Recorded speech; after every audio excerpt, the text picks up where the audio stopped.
جی تو یہ تھے 9 اور 10 کلاس کے بچے جو آپ کے سامنے ایک خوبصورت بیت بازی کا مقابلہ پیش کر رہے تھے۔ حرم پاک بھی ایک، اللہ بھی ایک، قرآن بھی ایک۔ حرم پاک بھی ایک، اللہ بھی ایک، قرآن بھی ایک۔ کچھ بڑی بات تھی تو خود مسلمان بھی ایک۔ اب میں 9 کلاس سے حسن مختار کو ڈاکٹر علامہ محمد اقبال کو خراج تحسین پیش کرنے کے لیے دعوت دیتا ہوں۔ آپ سب کی بھرپور تالیوں میں حسن مختار۔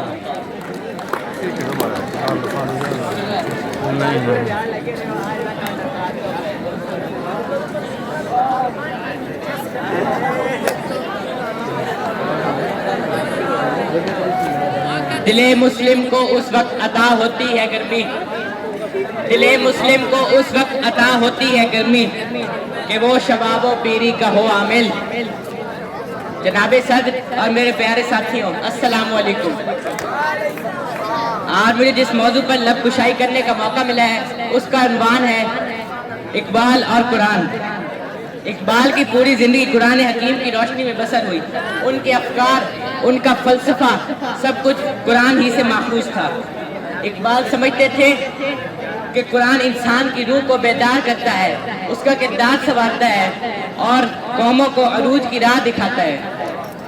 اے نوجوانوں، اقبال ہمیں یاد دلانا، اقبال کا درد ہی یہی تھا کہ ہمیں صرف تلاوت قرآن تک محدود کر دیا گیا ہے، جبکہ قرآن ہمیں عمل، تحقیق، علم اور انقلاب کا پیغام دیتا ہے۔ قرآن کہتا ہے تم ایک ملت ہو، تو بھائی اقبال نے کہا اپنی ملت کا قیاس اقوام مغرب پر نہ کر، اپنی ملت کا قیاس اقوام مغرب سے نہ کر، خاص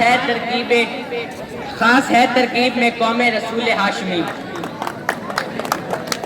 قرآن نے کہا وَلَا تَفَرَّقُوا، اور تفرقہ نہ کرو، تو اقبال نے امت کو اتحاد کا درس دیتے ہوئے کہا منفعت ایک اس قوم کی، نقصان بھی ایک، منفعت ایک اس قوم کی، نقصان بھی ایک، ایک ہی سب کا نبی، دین بھی ایمان بھی ایک، حرم پاک بھی اللہ بھی قرآن بھی ایک، حرم پاک بھی اللہ بھی قرآن بھی ایک، کچھ بڑی بات تھی جو ہوتے مسلمان بھی ایک۔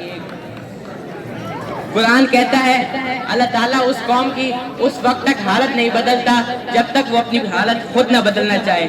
تو وہیں بقول اقبال خدا نے آج تک اس قوم کی حالت نہیں بدلی، خدا نے آج تک اس قوم کی حالت نہیں بدلی، نہ ہو جس کو خیال اپنی آپ حالت بدلنے کا۔ گویا اقبال ہمیں قرآن کا دیے ہوا درس دوبارہ یاد کرانا چاہتے ہیں۔